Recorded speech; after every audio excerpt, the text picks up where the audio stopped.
Olá, meninos. Espero que vocês estejam bem, estejam passando aí por esse tempo de isolamento social muito bem. E agora eu quero convidar vocês para a gente fazer a correção das atividades que eu tinha pedido para vocês fazerem naquela aula que foi via vídeo, que foi postada na semana passada. Então, essa atividade que eu vou corrigir, ela tá aqui no seu livro de história, no seu livro que a gente fala que é o livro gordinho, aquele livro que tem várias matérias, que tá aqui com essa capa. Então, pega o seu livro, pega o seu caderno e vamos fazer a correção das atividades, ok? Vamos começar a correção na página 48, tem algumas questõezinhas ali importantes. A primeira é essa aqui, ó. Os moradores do Sambaquis e o povo de Luzia apresentam algumas diferenças importantes no modo como se organizavam. Compare o modelo de organização desses dois povos e explique como eles obtinham seus alimentos.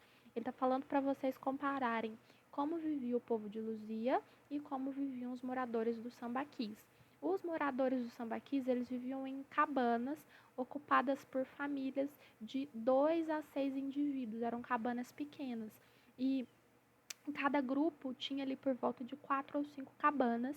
Eles também viviam próximos aos rios, porque eles tiravam os seus alimentos desses locais. Lembra lá dos sambaquis, que eram aqueles montes de concha?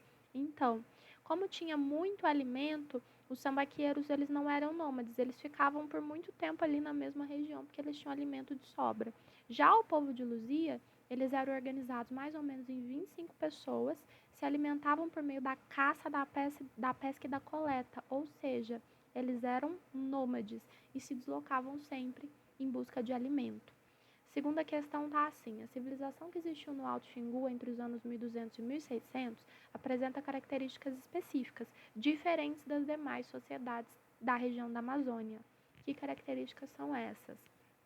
As sociedades do Alto Xingu, elas chegavam a reunir 5.000 indivíduos. Lembra que eram aquelas que tinham aquela foto assim grande, com aldeia circular e várias estradas que se ligavam? Então, tinham muitas pessoas que viviam ali, continha aldeias com cerca de 100 pessoas e uma estrutura que continha uma hierarquia, ou seja, que alguém mandava mais do que outro. E nas outras sociedades a gente não tinha nada parecido.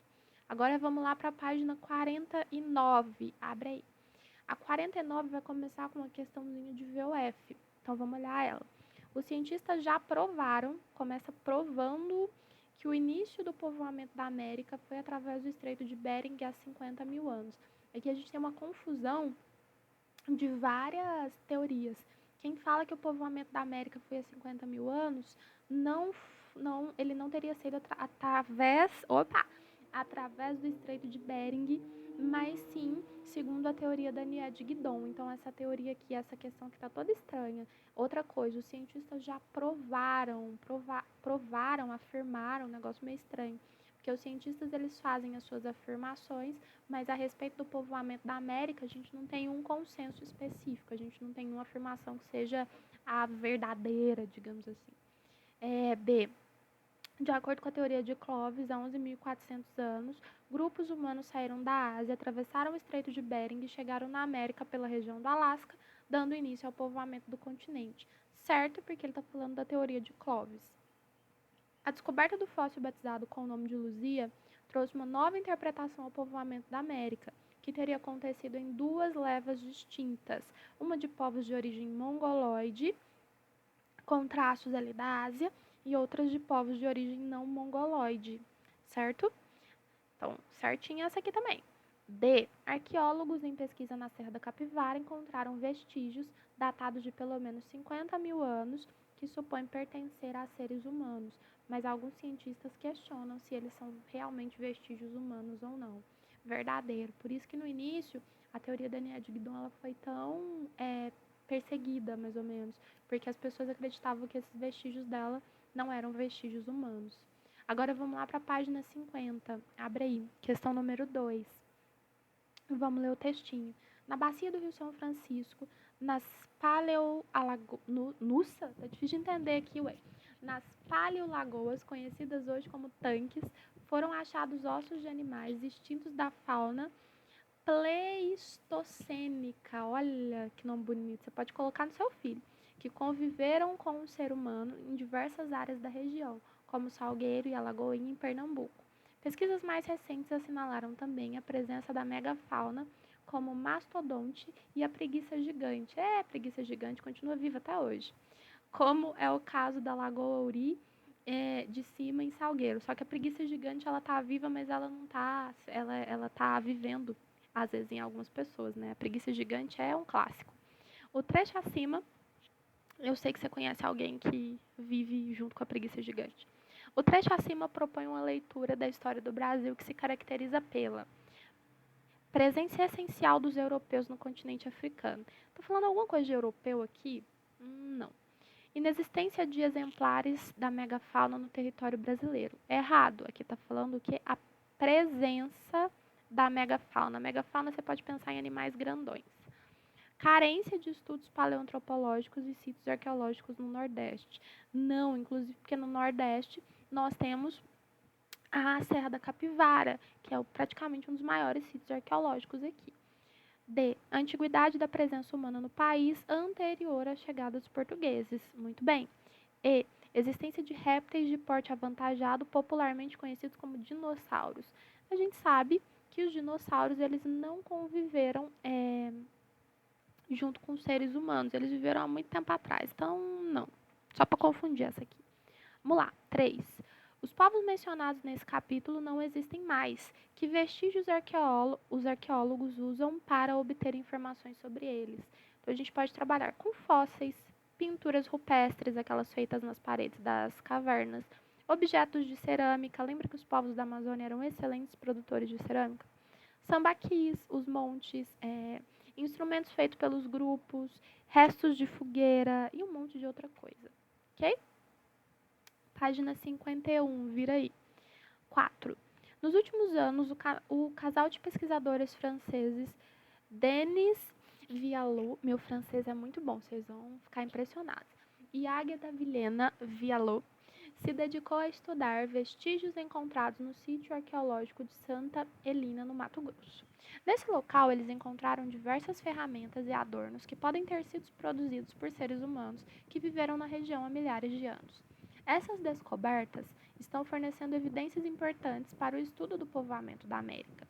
Segundo as pesquisas feitas pelo casal, os objetos da região teriam sido produzidos há 25 mil anos atrás. Em razão disso, mais pesquisadores começaram a defender a hipótese de que já existiam seres humanos no atual território do Brasil há mais de 20 mil anos atrás. Dessa forma, as antigas teorias que afirmavam que os primeiros seres humanos chegaram no território brasileiro entre 14 e 11 mil anos começam a ser revistas. Explique quais são as principais diferenças entre a teoria de Clovis, a teoria pré-Clovis e as defendidas pela arqueóloga Niede Guidon e pelo casal de franceses aqui. Então vamos lá. A teoria de Clovis, ela fala que a América foi povoada por grupos de origem mongoloide, ou seja, com traços asiáticos, que migraram uma única vez para o continente. E segundo a teoria de Clovis, esses povos atravessaram pelo Estreito de Bering, porque a Terra estava muito congelada. E aí o nível do oceano abaixou e eles conseguiram ali atravessar pelo Estreito de Bering e chegar à América há cerca de 11.400 anos. Com o achado de novas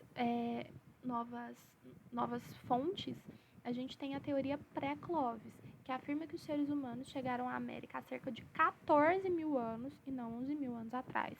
E que existiam duas ondas migratórias, ou seja, eles vieram de duas formas diferentes para o continente. A primeira seria de povos não mongoloides e a segunda, povos mongoloides. Então, os primeiros povos que vieram teriam sido povos não mongoloides e os segundos povos mongoloides. Ok? Então, duas ondas migratórias. Já a Niede defende que o povoamento da América se iniciou há 50 mil anos atrás por meio de diferentes rotas de povoamento, inclusive até mesmo pela água de barquinho. E o casal de franceses entende que o povoamento começou há cerca de 25 mil anos. Tá vendo tanto de gente que conta, que tenta explicar quando esse povoamento na América começou? Essa é uma parte da paleoantropologia, da história também, que desperta muito interesse de vários pesquisadores diferentes. Questão 5. O texto a seguir é o fragmento de uma reportagem publicada no site da emissora de televisão BBC sobre novas descobertas científicas com relação ao povoamento da América. Leia e responda. Os restos de um bebê encontrados no Alasca, nos Estados Unidos, lançam uma nova luz sobre como pode ter sido o povoamento na América milhares de anos atrás. Os ossos da menina têm 11.500 anos e a análise genética, ou seja, o estudo das características hereditárias, juntamente com outros dados, indica que essa bebê pertencia a um grupo humano desconhecido.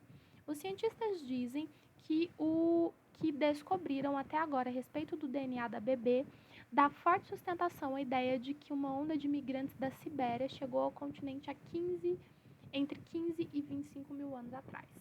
O nível do mar, que na época era mais baixo, teria criado um trecho de terra firme um trecho de terra firme no Estreito de Bering, que conectava a Sibéria ao Alasca. Ok?